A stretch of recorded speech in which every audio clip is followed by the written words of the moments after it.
Hey, I'm Korelin. Thanks very much for joining me. We are in Vancouver, British Columbia at the Cambridge House Investment Conference. Chatting with an old friend of mine, Greg Johnson. Greg is the president of South American Silver. As you are aware, South American Silver is one of our sponsor companies. What does that mean? Well, that means that you can click on their banner and you get all the information that you want on the company. Greg, how you doing, buddy? Doing good. Good to be back. We haven't chatted for probably a couple of months. Your stock has done very well. It's escalated in price. Came back a little bit in terms of a correction, but you're still significantly higher than you were 6 months ago. What's happening down in South America? Well, yeah, the sector, had a big move in the fall, and we moved up with it, as well as, we've had a correction since about early December in the silver stocks in particular. So we're at a pretty attractive point here. We've got a lot of activity down on the ground.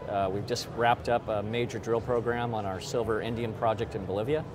So that is going to be leading to an update on the engineering study at the end of Q1 and an updated resource as well. So I think the market is anticipating both of those. That'll then allow us to move into the pre-feasibility process later this year, which is advancing that project pretty rapidly. And then we have a second asset that's in Chile, which is copper gold, right. And we're just getting preparations going for that to start an exploration program this quarter.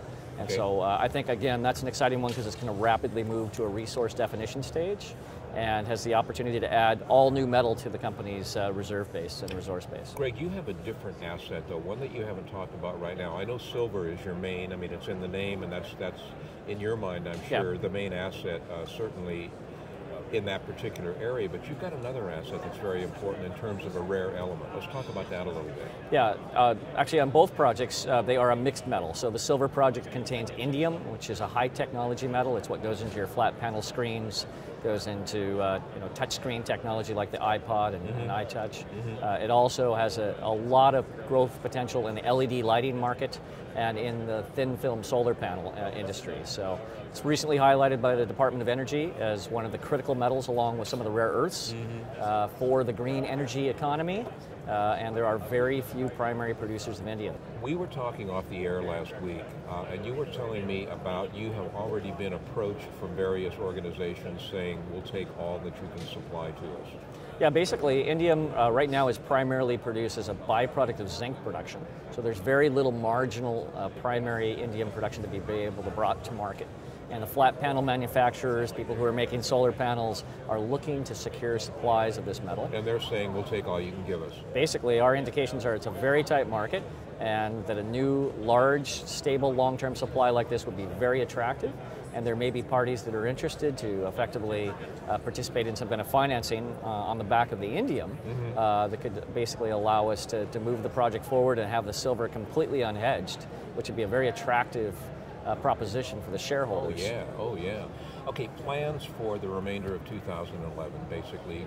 Let's take it quarter by quarter. What are you guys going to be doing down there? Yeah, so 2011 on the Silver-Indium project, we're wrapping up this preliminary economic assessment study. It's going to be a major new engineering study, updated resource, and then kicking off drilling and engineering for the pre-fees for the remainder of the year. So there'll be a good steady flow of news on that project.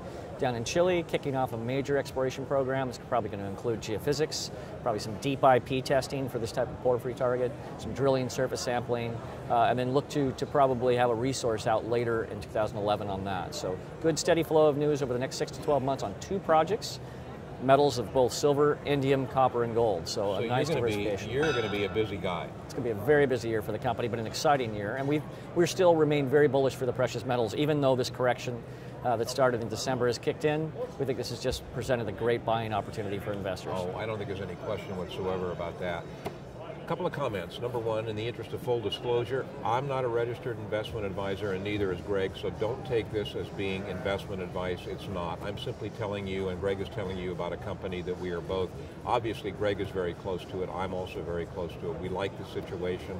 Learn more about it. I think that would be very, very important. It's going to be an exciting year for South American Silver. Greg will be on our radio show probably every other week, updating people with news, so stay tuned and learn more about what's going on in South America with South American Silver. Thanks for watching. Thanks, Al.